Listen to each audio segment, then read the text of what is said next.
दुनिया का तकरीबन हर इंसान अपनी जिंदगी में ये सोचता है कि कायनात किस तरह वजूद में आई। ये सवालात हमारे जहनों में बार बार गर्दिश करते हैं।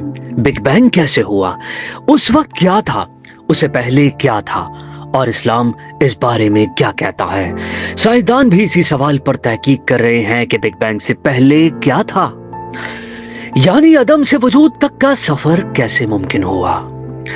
बिग बैंग के वक्त कोई धमाका या आवाज नहीं हुई, क्योंकि आवाज मादे के जरिए पैदा होती है और उस वक्त कायनात में कोई मादा मौजूद नहीं था।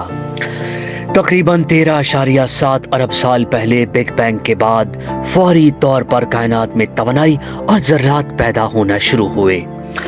और एक इलेक्ट्रॉन और उनके एंटी पार्टिकल्स बने और एक मुख्तसर अरसे में न्यूट्रॉन और प्रोटॉन वजूद में आए। कुछ मिनट बाद ही इब्तिदाई एटम बनने लगे और लाखों साल के बाद सितारे और कहकशां तश्कील पाई। साइंस इस बात की वजाहत के लिए नजरियात पेश करता है पेश करती है, लेकिन बिग बैंग से पहले की हालत इंसानी फहम से बाहर है। कुरान मजीद में भी इस हकीकत की तरफ इशारा मिलता है कि आसमान और जमीन एक दूसरे से जुड़े हुए थे और फिर अल्लाह की ताकत से जुदा हुए। सूरह अंबिया की आयत में यह भी बयान हुआ कि जिंदगी और वजूद का आगाज अल्लाह की कुदरत से हुआ।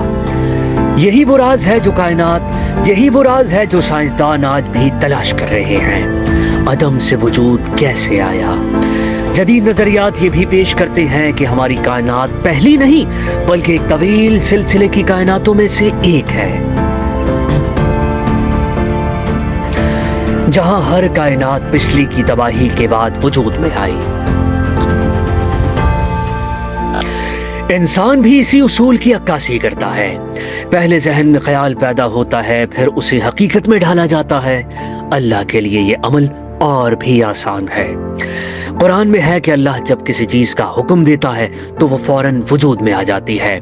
बिग बैंग और उसके बाद की कायनात उसी अल्लाह की कुदरत का मजहर है, यानी अदम से वजूद का सफर अल्लाह की तख्लीक की कुदरत का हिस्सा है और साइंस इसकी निशानियां समझने की कोशिश करती है।